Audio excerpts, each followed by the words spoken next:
சேலத்துல அம்பேத்கர் சிலை தாக்கப்படல திறக்கவே படல. அம்பேத்கர் சிலை விவகாரம் அது வந்து சிலையை திறக்க கூடாது, சிலையை பார்க்கவே கூடாது, சிலையை காட்டவே கூடாது. ஏன்னா அது வந்து கால் மேல் கால் போட்டு உட்கார்ந்தபடி இருக்குதான். அதனால் அதை நீங்க வந்து ஆதிக்க சாதியினருக்கு ஊரை பார்த்த மாதிரி கை காட்டி இருக்குது அந்த சிலை. அதனால அதை ஏற்றுக்கொள்ள முடியாது. காலுக்கு மேல கால் போட்டு இருக்க கூடாதுன்னு இவ்வளவு டார்ச்சர் பண்றீங்களா இந்த 2026ல? அம்பேத்கர் காலத்துல நீங்க எல்லாம் என்ன டார்ச்சர் பண்ணிருப்பீங்க அவரை நேர்ல அப்படின்னு சொல்லி அது பெரிய அப்பயே பிரச்சனையா இருந்திருக்குது ரொம்ப நாளா. அது அப்புறம் அதுக்கு வந்து சைடு கேட்டு அந்த கேட்டு இந்த கேட்டெல்லாம் போட்டு மூடி கட்டி வச்சு இதெல்லாம் ஒரு வேலையாவே பார்த்துருக்காங்க இங்க உள்ளவங்க எல்லாம். அந்த விவகாரம் பெருசா போய் அது பிரச்சனையாகி அதுல 2 பேரை அரெஸ்ட் பண்ணி ஒரு பிரச்சனையா இருந்திருக்குது. அதுல வந்து கால் மேல கால் போட்டு உட்காரக்கூடாது. ஆமா, அம்பேத்கரே உட்காரக்கூடாது. ஆமா, அது வந்து மனசு புண்படுத்திடுச்சு. பெரிய பேசுபடு பொருளா மாறும் அப்படின்னு நம்ம நினைச்சோம்னா அது பேசுபடு பொருளா மாறல. ஏன் அது என்னன்னு நம்மளுக்கு இந்த சூசகம் புரியல. இதுவே அது வந்து ஒரு திமுக ஆட்சியா இருந்திருந்தா இந்நேரம் கரகத்தையும் பொய்க்கால் குதிரையையும் வில்லு போட்டை எடுத்துக்கிட்டு சமூக போராளிகள்லாம் சில பேர் வந்து பேனாவையும் தூக்கிக்கிட்டு சலங்கை கட்டி ஆடி இருப்பாங்களே, நாட்டுப்புற பாட்டெல்லாம் ஆடிக்கிட்டு யாரையுமே காணும் எதுவுமே காணும் அப்படின்னு நம்ம சொல்லக்கூடாது. அப்படிலாம் இல்லை. ஒரு முக்கியமான ஆளு கண்டனம் தெரிவிச்சிருக்கிறாப்ல. ரஞ்சித் அவர்கள் இதற்கு கண்டனம் தெரிவித்திருக்கிறார். யாருன்னா இந்த விஷக்கிருமிகளை, எந்த விஷக்கிருமிய? சமூக விரோதிகளை. எந்த சமூக விரோதிகளை வந்து நிறைய பேரை வந்து அவர் வந்து திட்டி கண்டனம் தெரிவிச்சு கண்மையா வண்டிச்சிருக்கிறாரு. அது வந்து இப்போ கொஞ்சம் வைரல் ஆகல. அப்புறம் பேலாக்களும் ஒன்றும் சொல்லலை. இப்போ என்னன்னா அதே மாதிரி இது வந்து தலித்துகளுக்கு இழைக்கப்படும் கொடுமை அல்லது வந்து வேற என்ன எதிரான ஆட்சி, தலித்துக்கு எதிரான ஆட்சி, இந்த ஆட்சி சரியில்லை அப்படின்னு எந்த முழக்கமும் வரல.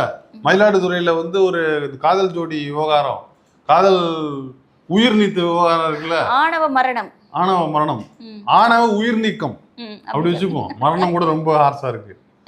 ஆணவ உயிர் நீக்க விவகாரத்துல அதுக்கும் எந்த பதிலுமே இல்லை. இப்போ தமிழ்நாட்டில் வந்து தலித் பிரச்சனைகள் அல்லது தலித்தை கொலை பண்றது, தலித்தை அடிக்கிறது இப்போ ஒரு இதே இல்லை. இப்போ வந்து பிரச்சனையே கிடையாது. தலித்தை யாரு வேணா போய் அடிக்கலாம் அப்படி இருக்குது. ஏன்னா முன்னாடி ஆட்சியில கேள்வி கேட்டாங்க. முன்னாடி ஆட்சியில நீங்க வந்து எங்களுக்கு ஆட்சி அதிகாரம் கொடுக்கல, அதனால உங்களை நாங்க வந்து வன்மையா கண்டிச்சோம். இப்ப ஆட்சி அதிகாரம் கொடுத்துட்டு இது பிஜேபி பாலிசி ஆச்சு. ஆமா, ஆட்சி அதிகாரம் வந்திருக்குங்க. அதை விட பெரிய சாதனை வேற என்ன வேணும்? அம்பேத்கர் என்ன கேட்டாரு? எனக்கு சிலையை தரங்கன்னு கேட்டாரா? அம்பேத்கர் 1000 நாக்கு பூந்த மாதிரி கேட்டாரு. இல்ல, அவர் என்ன கேட்டாருன்னா ஆட்சி அதிகாரம் கைப்பற்ற வேண்டும், அதுவே நமக்கு வந்து உரிமை மீட்டு தரும் அப்படின்னு அம்பேத்கர் சொல்லியிருக்காரு. அம்பேத்கர் சொல்லிக்கிணங்க இந்த அரசு, இந்த தவிட்டு தற்கூரி தாவேக அரசு வந்து ஆட்சி அதிகாரத்துல பங்கு கொடுத்திருக்காங்க. அதனால நாங்க அம்பேத்கர் சிலை பத்தி பேச மாட்டோம், ஆணவ மரணத்தை பத்தி பேச மாட்டோம். தலித்துக்கு வந்து ஏதாவது அடையாளத்துக்காக போஸ்டிங் கொடுத்துட்டு தலித் என்ன வேணா செய்யலாமா? அதுதானே பிஜேபி ஃபார்முலா. ஆதி திராவிடர் இவங்க முர்மு திரௌபதி முர்முரைக்கு வந்து பதவி கொடுத்தாங்க, அடிச்சு நொறுக்குறானுங்க மணிப்பூரை. இது வரைக்கும் கொலை தான் நடந்துட்டு இருக்கு.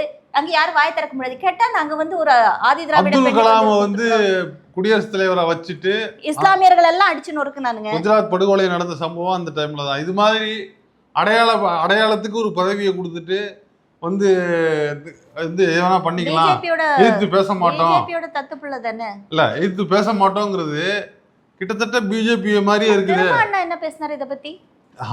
ரஞ்சித் அண்ணனாவது ஏதோ பேசுறாப்புல, எழுதி ஏதோ கண்டிக்கணும். நீ சொன்ன மாதிரி யாரை கண்டிச்சோம், எதுக்கு கண்டிச்சோம், என்ன விஷயம்? தாவேக அரசுன்னு ஒண்ணு கூட இல்ல. விஜய்னோ தாவேக அரசுன்னு 8 அமைச்சர் கொடுத்தா எல்லாத்தையும் மறந்துடுவாங்களோ? அடுத்த வாட்டி அதே மாதிரி இப்ப திமுக 10 அமைச்சர் கொடுத்துட்டு என்ன வேணா செஞ்சுக்கலாமா? ஏன் திமுக அமைச்சரவையில வந்து தலித்கள் இல்லையா? இருக்கிறாங்க. எத்தனை தலித்கள் இருந்தாங்களே, அமைச்சரா இருந்தாங்களே. அது திமுக அடையாளத்தோடு இருந்ததுதான் இவங்களுக்கு பிரச்சனையே தவிர வேற எந்த அடையாளத்தாலும் இவங்களுக்கு அதை பத்தி பிரச்சனை இல்லை.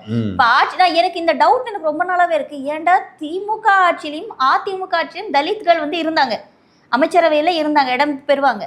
ஆனா இதே நம்ம புதுசா 8 அமைச்சர்களுக்கு பதவி கொடுத்துட்டு இன்னைக்கு இந்த அளவுக்கு அநியாயம் பண்ணிட்டு இருக்காங்க. யாருமே வாய் திறக்கலங்கிறது ரொம்ப இதா இருக்குது. ஆணவ மரணம், இவங்க பாஷையில சொல்லுவோம், ஆணவ மரணம் 8 நடந்திருக்கு. அதுக்கு இது வரைக்கும் வாய் திறக்கல. அம்பேத்கரோட சிலை திறக்க முடியல. ஆனா எனக்கு என்ன ஒரு பெரிய ஒரு நெருடல் ஆரம்பத்துல இருந்து, அம்பேத்கரை இவங்க ஏன் சாதிய தலைவரா ஏத்துக்கிறாங்கன்றது ஒண்ணு புரியல. ஏன்னா அவர் வந்து எல்லாத்துக்குமான ஒரு தலைவர் தான், பொது தலைவர் தான். என்னைக்கு இவனுங்க இந்த மனநிலையை விட்டு கொடுப்பானுங்களோ, அம்பேத்கர் வந்து எங்களுக்கு மட்டும் இல்ல, அவர் எனக்காக மட்டும் பேசல, அவர் பல மனிதர்களுக்காக பேசுறாருன்னா. இப்ப இந்த அம்பேத்கர் சிலை விவகாரம் இருக்குல்ல, இதுல எந்த பொது தலைவர் பேசுனாங்க? பேசிருக்கணும்ல, கண்டிப்பா பேசணும். அப்ப யாரும் பேசல. அப்ப அவங்க சொல்றது அப்படித்தானே இருக்குது. ஏன் திருமாவளவன் பேசினாரா? இப்போ பொது தலைவர்கள் பேசலீங்க, ஆனா பொதுவான மனிதர்கள் பேசணும்ல. நீங்க தலைவர் உள்ள ஸ்டேட்மெண்ட் மட்டும் எடுப்பீங்கன்னா பொதுமக்களாகி எங்களுடைய திருமாவளவன் வரைக்கும் பேசலையே, அவர் ஏன் பேசல? அவர் தான் பேசணும். அம்பேத்கரை பத்தி பேச வேண்டிய, ஏன்னா ப்ளூ அண்ட் ரெட் கோட் போட்டு இது வரைக்கும் மக்களுக்கு வந்து மத்தியில அம்பேத்கரை ஜெய்பி இவர் தான் பொது தலைவராகவும் சொல்லிக்கிறாரு. அப்படியும் பொது தலைவராகவும் சொல்லல, இல்ல அம்பேத்கரை ஃபாலோ பண்றவராகவும் வந்து உங்களுக்கு ஒத்த சீட்டு கொடுத்தாச்சும் நீங்க வாய மூடிட்டு இருப்பீங்க. இல்ல அவர் வந்து பேசல, யாருமே பேச மாட்டாங்க. போன ஆட்சி எழுதினவங்க எல்லாம் எழுத மாட்டாங்க, பேசுறவங்க எல்லாம் பேச மாட்டாங்க. அதாவது 6 மாச டைம் வந்து நிர்வாகத்துக்கு தானே ஒழிய தலித்தை அடித்து நொறுக்குவதற்கோ தலித்தை வந்து வந்து ஒடுக்கப்படுவதற்கோ அதிகாரம் கொடுத்துருக்காங்க. நடந்திருக்குல்ல இப்ப நாகர்கோவில்ல. ஆமா, இந்த பையன் பேர் சபரீசனா? ஆமா, அந்த பையனை வந்து அடிச்சிருக்காங்க. ஊனமான பையன், குட்கா வித்தாப்லன்னு சொல்லி, மாற்றுத்திறனாளி, குட்கா வித்தாப்லன்னு சொல்லிட்டு கொண்டு போயிருக்காங்க. 3 நாள்ல லாக்அப் டெத் ஆயிருக்கு. இத பத்தி ஒருத்தர் கூட வாய திறக்கல. ஒருத்தர் இதுக்கு முன்னாடி நடந்த லாக்அப் டெத்க்கு நீங்க லாக்அப் டெத் ஆகாமலே நீங்க என்னெல்லாம் பேசுனீங்க? லாக்அப்ல சாரி சார், சாரி மட்டும் தான் சொல்லுவீங்களா சார்? சாரி வேண்டாம், நீதி வேண்டும், நிதி வேண்டாம், நீதி வேண்டும் அப்படின்னு சொன்ன இந்த வாய் இன்னைக்கு இது வரைக்கும் 3 நாள் அவரா சாரியாவே சொன்னாரு. நீங்க பூரினாவே சொல்றீங்களா? ஒவ்வொரு விஷயங்கள் நடக்கும்போது முதலமைச்சர் அவரோட ஸ்டேட்மென்ட் 75 வருஷ திராவிட கட்சிகள் என்னமெல்லாம் பண்ணுச்சோ அது 70 நாள்லயே பண்ணிட்டீங்களே நீங்க, இல்லையா? 75 வருஷம் இந்த ஆட்சி, இந்த திராவிட ஆட்சி, இந்த திராவிட கட்சிகள் அல்லது திமுக வந்து இந்த 75 வருஷத்துல என்ன பண்ணுச்சு? அட்டூழியம் பண்ணுச்சு, அநியாயம் பண்ணுச்சு அப்படின்னு சொல்லிட்டு இருக்கிற நீங்க 70 நாள்லயே அது பண்ணத அத்தனையும் பண்றீங்களே, அவங்களுக்கும் உங்களுக்கு என்ன வித்தியாசம் இருக்குது? அப்ப இல்ல திமுகல வந்து ஒரு விஷயங்கள் நடந்துன்னு வச்சுக்கோங்களேன். இப்போ வந்து ஒரு வார்டு கவுன்சிலரோ ஒரு நிர்வாகியோ ஏதோ ஒரு அடிப்படை உறுப்பினரா இருப்பான். அவன் ஒரு கட்சிக்காக, நான் இது பல இடத்துல நான் சொல்லியிருக்கேன், ஒருத்தனுக்கு கிரிமினலுக்கு வந்து கிரிமினல் மட்டும்தான் அடையாளம். அவன் சேவ் பண்றதுக்கு அவன் நிறைய கட்சி என்ன பீரியட் ஆளுங்கட்சி இருக்கோ அதை இப்ப நிறைய பேர் வாஷிங் மிஷின் போய் குதிக்கிறானே. இதே குட்கா விஜயபாஸ்கர் மேல கேஸ் இல்லையா? இப்போ 5 பாக்கெட் 5 ஹான்ஸ் பாக்கெட் வச்சிருந்துருப்பாப்ல இருக்கு. 5 குட்கா 5 இதுன்னு சொல்றாங்க. 5 பாக்கெட் வச்சிருந்துருக்காவ அந்த சபரீசனை அடிச்சு சித்திரவதை பண்ணியிருக்கிறாங்க. ஓகேவா? 5 பாக்கெட்டு, அதான் 25,000 பணம் கேட்டதாகவும் ஒரு செய்தி வருது. அது விழுந்து 25,000 கேட்டிருந்தாருன்னா விட்டுருப்பாங்க போல இருக்கு. 5 பாக்கெட் வச்சிருந்துருக்காங்க.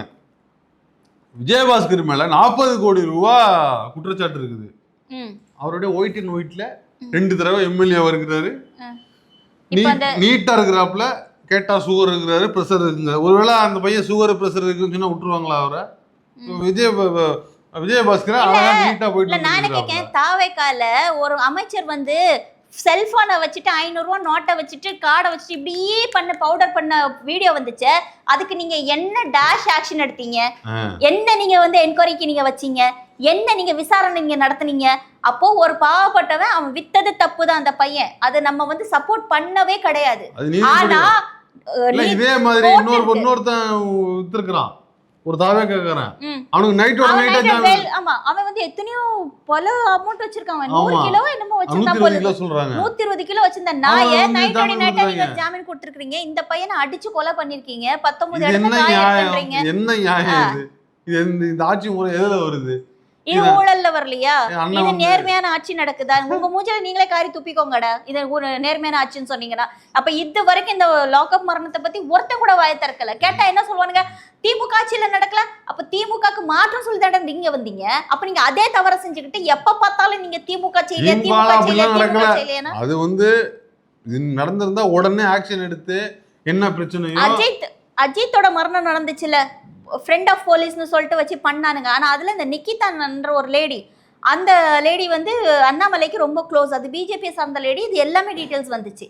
ஆனா இவங்கெல்லாம் வந்து அந்த டைம்ல கடுமையான ஆக்ஷன் எடுக்காம விட்டதோட விளைவு தான் இன்னைக்கு வந்து மொத்த பொதுமக்களும் கஷ்டப்பட்டுட்டு இருக்கோம். இல்ல அதாவது 5 வருஷத்துல 24 லாக்அவுட் ஏதோ கணக்கு சொன்னாங்க. போன 5 வருஷத்துல 70 நாள்லயே 7 9 சொல்றாங்களே. 70 நாள் 7 லாக்அவுட் சொல்றாங்களே கணக்கு. இது எங்க போய் எழுதி வைக்கிறது? இந்த கோயில்ல இப்பதான் வந்திருக்கோம், கத்துக்கிட்டு இருக்கோம். இன்னொரு 6 மாசம் வெயிட் பண்ணுங்க. இல்ல 2 மாசம் போயிடுச்சா? இல்ல 6 மாசம் வெயிட் பண்றதுக்குலாம் தலித் மீது இப்போ மாயவரத்துல ஒரு 2 பேர் வந்து இந்த காதல் விவகாரம் மேட்ரு, ஒரு ஆணவ கொலை. அது என்ன மேட்ரு, அது ஏது மேட்ரு, அரசோட விளக்கம் என்ன? போன ஆட்சியில எது நடந்தாலும் ஸ்டாலின் என்ன பண்றாரு, அரசு என்ன பண்ணுதுன்னு கேள்வி கேட்ட பேனாக்கள் இப்ப என்ன பண்ணுதுன்னு கேக்குறேன். இல்ல 11 மணிக்கு ஏர்போர்ட்டுக்கு பின்னாடி இருந்து ஒரு பொண்ணு போய் ஒரு தவறு நடந்துச்சுன்னா உடனே சிஎம் பதவி விலகணும்னு சொல்றாங்க. இன்னைக்கு ஒரு லாக் அப் டெத் நடந்திருக்கு. இவ்வளவு தூரத்துக்கு வந்து பெண்களுடைய பாதுகாப்பு கேள்விக்குறியாக்கப்பட்டிருக்கு. வந்து ஆணவ கொலை நடந்திருக்குது. அதுக்கு விளக்கம் என்ன? இல்ல சரி ஆணவ கொலையா என்ன, இல்ல சூசைடா என்ன விளக்கம்? அரசோட விளக்கம் என்ன? நாங்க மக்கள் என்ன வேணா பேசலாம். அரசு விசாரிச்சு சொல்லுமா? இல்லை இன்னை வரைக்கும் சொல்ல 4-5 நாள் ஆகுது.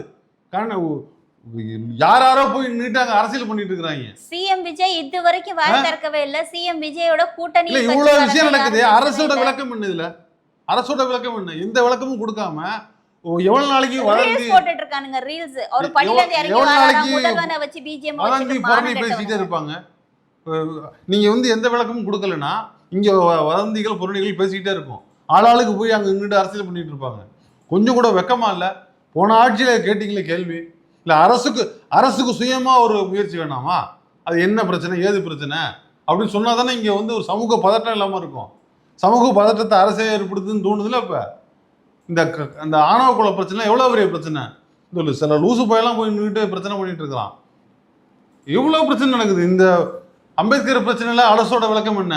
அரசு விளக்கம் கொடுக்கவே இல்லை. திருமாவளவன் வாயே திறக்கல. அவரை பத்தின ஒரு ஆடியோ கூட வந்தது. ஆடியோவில் ஒரு செய்தி, இந்த மாதிரி நம்ம தலையிட முடியாது அப்படின்னு. அவரு என்னென்னமோ பேசுறாரு.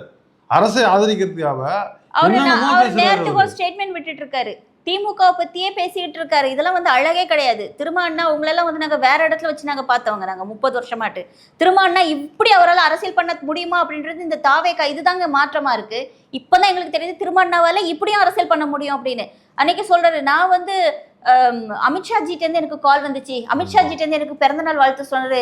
நான் ஏதோ அந்த வருடத்துல பிறந்தேன், இது பண்ணேன், ஐயருங்கெல்லாம் எழுதுனா கரெக்டா இருக்கும். இதெல்லாம் என்ன ஸ்டேட்மெண்ட்? ரெண்டாவது அதெல்லாம் பிரச்சனை இல்ல, அது பிரச்சனை இல்லைன்னு வைப்போமே. அவரோட கொள்கை மாற்றம்லாம் இருக்கலாம். இல்ல அவர் வந்து எல்லாத்தையும் இல்ல அவரு வந்து ஸ்டேட்மெண்ட்னா என்னங்க ஸ்டேட்மெண்ட்? சீமான் கிட்ட கொஞ்சம் பேசுறாங்க. சீமான வந்து பிரச்சனையா பண்ணவே கூடாது.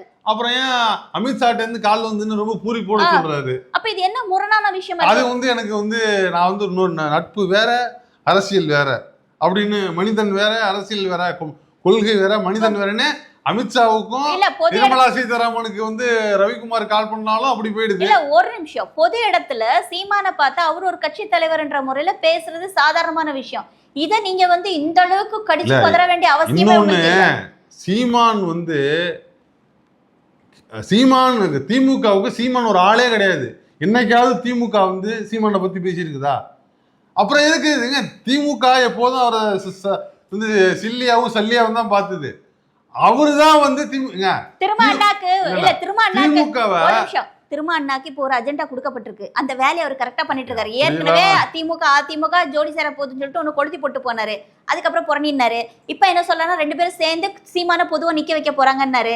இப்ப என்ன சொல்றாருன்னா திமுக வந்து சீமான் கிட்ட கொஞ்சம் பேசுது. இதுல இருந்து தெரியல அவங்க 2 பேரும் ஒண்ணு சேர போறாங்க. எங்கள்கிட்ட தானே இந்த மாதிரி கோச்சிக்கிறாங்க அப்படின்னு சொல்லிட்டு இது என்ன முரணான ஸ்டேட்மெண்ட்? இது திமுகவை திட்டினதும் திரும்பி வர்றதும் சீமான் தானே ஒழிய இதுல திமுகவுக்கு எந்த பங்குமே கிடையாது.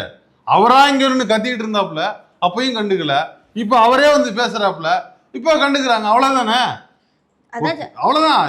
திமுக என்னைக்கும் சீமான ஒரு ஆளா பார்த்தது இல்ல. அவ்வளவுதான் நான் சொல்ல முடியும். திருமா அண்ணா இது வரைக்கும் செஞ்ச அரசியல் ஒரு மிகப்பெரிய அரசியலாளியா ஒரு அரசியல் பண்ணிட்டு இருந்தாரு.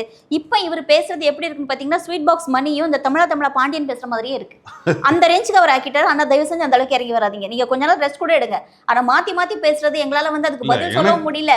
அது வந்து பார்த்தாலே வெறுப்பு தான் வருது, அது இன்னும் கோவம் தான் வருது. எல்லா அரசியல்வாதி மாதிரியும் ஒரு டிப்பிக்கல் ஒரு சாதாரண அரசியல்வாதி மாதிரியும் அண்ணன் திருமாவளவன் ஆயிட்டாரான்னு எனக்கு வந்து ரொம்ப பேரதிர்ச்சியா இருக்குது. சில விஷயங்கள்லாம் ரொம்ப அதிர்ச்சியா இருக்குது. அரசியல் மேலேயே ஒரு வந்து வெறுப்பு அல்லது வந்து ஒரு ஒரு சந்தேகம், அயற்சி வர அளவுக்கு அவரோட நடவடிக்கை நம்மளுக்கு வந்து பகீர் என்று திடீரென்று அதிர்ச்சியையும் பேரதிர்ச்சியையும் நமக்கு கொடுக்குது.